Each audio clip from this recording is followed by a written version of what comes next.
आपके परिवार में कोई हियरिंग एड लेने की सोच रहा है तो ये वीडियो आपके लिए बहुत ज़रूरी है, क्योंकि गलत मशीन सिर्फ आपका पैसा ही बर्बाद नहीं करती है, उससे आपका विश्वास भी टूट जाता है।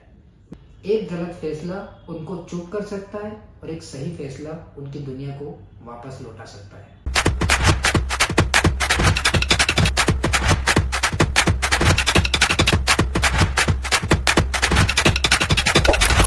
मैं Shoaib, audiologist and speech language pathologist, registered under rehabilitation counselling of India. मैं आज आपको बताऊंगा हियरिंग एड खरीदने से पहले 9 ऐसी बातें जो आपको ज़रूर याद रखनी चाहिए। नंबर 1 पॉइंट, हियरिंग टेस्ट ज़रूर कराएं। अगर आप मशीन लेने की सोच रहे हैं, आपको सुनाई देने की क्षमता कम लग रही है, तो आप सबसे पहले अपना हियरिंग टेस्ट कराएं ताकि पता चले कि आपकी सुनाई देने की क्षमता कितनी कम हुई है। आपको हियरिंग लॉस है तो किस तरह का हियरिंग लॉस है, मुझे सब सुनाई देना बंद होने की और कौन सी हियरिंग एड उसके लिए अच्छी होती है। कल ही हमारे पास वीडियो के थ्रू 2 कॉल्स आई। उन्होंने हमसे बोला, सर हमें हियरिंग एड लगवानी है, आप हमें बताइए कितने रुपए की हियरिंग एड लगेगी।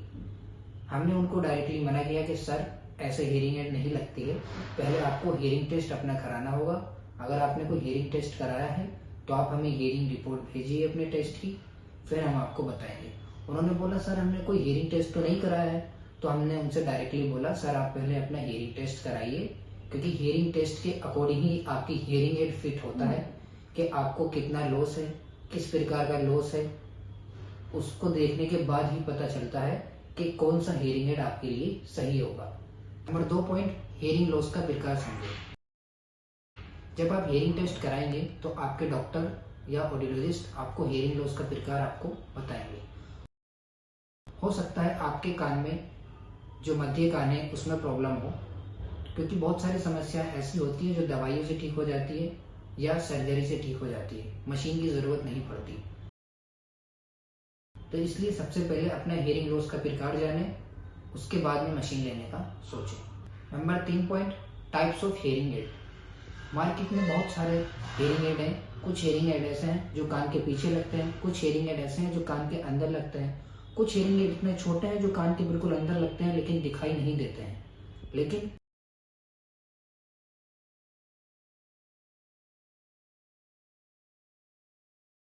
सबसे पहले ये पता होना जरूरी है कि कौन से टाइप का हियरिंग लॉस है आपको और कौन से टाइप की हियरिंग एड आपके लिए फिट रहे। नंबर 4 पॉइंट, डिजिटल टेक्नोलॉजी जरूरी है। आज के मॉडर्न हियरिंग एड्स सिर्फ आपकी आवाज़ों को ही नहीं बढ़ाते हैं, बल्कि आपको समझने में मदद करता है। तो इसलिए मॉडर्न फीचर्स वाला ले। आज इतना ज़्यादा मॉडर्न ज़माना आ गया है कि आप अगर मीटिंग में जाते हैं, पार्टी में जाते हैं या कहीं भी जाते हैं तो उसके अकॉर्डिंग हियरिंग एड में प्रोग्राम का ऑप्शन होता है, आप उसको उसके अकॉर्डिंग स्विच कर सकते हैं, इन्वायरमेंट के अकॉर्डिंग स्विच कर सकते हैं। नॉइस रिडक्शन का ऑप्शन है ताकि आपके हियरिंग एड में ज़्यादा शोर ना हो। ब्लूटूथ कनेक्टिविटी ऑप्शन है, आप अपनी हियरिंग एड को अपने मोबाइल से कंट्रोल कर सकते हैं। डायरेक्शनल माइक्रोफोन का ऑप्शन है कि अगर 4 लोग बात कर रहे हैं लेकिन आपको सिर्फ सामने वाले की बात सुननी है तो डायरेक्शनल माइक्रोफोन का ऑप्शन है। और एडवांस फीचर्स हैं जो आपके लिए कंफर्टेबल है, इसलिए मॉडर्न एडवांस टेक्नोलॉजी फीचर्स देख के लें। 5 पॉइंट, लाइफ स्टाइल के अनुसार। आप अपनी लाइफ स्टाइल के अनुसार अपना हियरिंग एड चुनें। आप घर में रहते हैं या बाहर जॉब करते हैं, मीटिंग में जाते हैं, कॉन्फ्रेंसेस अटेंड करते हैं, या सोशल वर्कर हैं, या ट्रैवलिंग ज़्यादा करते हैं, फ़ोन यूज़ करना ज़्यादा पसंद है, टीवी देखना ज़्यादा पसंद है, तो जैसे आपका लाइफ स्टाइल होगा उस लाइफ स्टाइल के अकॉर्डिंग आपका हियरिंग एड होगा। तो लाइफ स्टाइल के अकॉर्डिंग हियरिंग एड लें। नंबर 6 पॉइंट, रिचार्जेबल या बैटरी। अब दोनों टाइप की हियरिंग एड आते हैं, या तो आप बैटरी वाला ले सकते हैं जिसमें आपको 15 डेज या अलग अलग डेज होता है जो बैटरी डिस्चार्ज हो जाती है, न्यू सेल बैटरी डालना पड़ता है, या फिर रिचार्जेबल ऑप्शन आ गया है, आप उसको नाइट में मोबाइल की तरह चार्ज कीजिए और दिन में उसको यूज कीजिए। जैसा आपको कंफर्ट हो आप उसके अकॉर्डिंग ऑप्शंस चूज कर सकते हैं। नंबर 7 पॉइंट, ट्रायल पीरियड जरूर लें। जो अच्छी अच्छी ब्रांड्स होती हैं, हॉस्पिटल्स, क्लिनिक्स होते हैं, वो आपको कुछ दिन का ट्रायल जरूर देते हैं ताकि आप कुछ दिन हियरिंग एड लगाएं और अपना ट्रायल करें कि क्या आपके लिए वो कंफर्ट है, आप सही सुन रहे हैं, कोई परेशानी तो नहीं हो रही है। और ट्रायल पीरियड से ही आपको पता चलता है कि आपके लिए वो सही है या नहीं। इसलिए ट्रायल पीरियड जरूर लें। Point, warranty of services. जब भी आप हीयरिंग एड लेते हैं तो सबसे पहले आपको देखना है कि क्या वो एक अच्छी ब्रांड का है, उसकी वारंटी है और उसकी सर्विसेज आसपास अवेलेबल है या नहीं। 9 point, last point, follow up. Follow up बहुत ज़रूरी है। अगर आपने एक बार हीयरिंग एड ले ली तो इसका मतलब ये नहीं कि आपका काम खत्म हो गया, नहीं।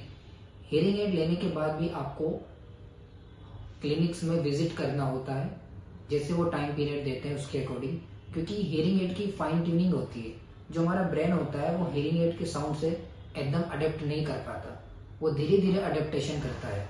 तो इसलिए हीयरिंग एड का एडजस्टमेंट, फाइन ट्यूनिंग ये होती रहती है। तो आपको फॉलो अप करना बहुत ज़रूरी है।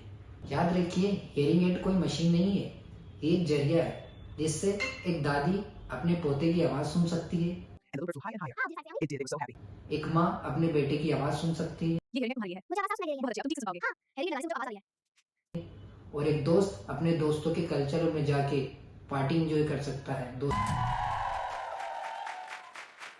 आपको या आपके परिवार में किसी को सुनाई देने में परेशानी होती है, निगलने में दिक्कत होती है, बोलने में दिक्कत होती है, कान से सीटी की आवाजें आती हैं, या हेयरिंग एड से जुड़ी कोई भी इंफॉर्मेशन लेना चाहते हैं, तो आप दिए हुए नंबर पर कॉल कर सकते हैं। हम आपकी ज्यादा से ज्यादा मदद करेंगे। Thank you for watching this video.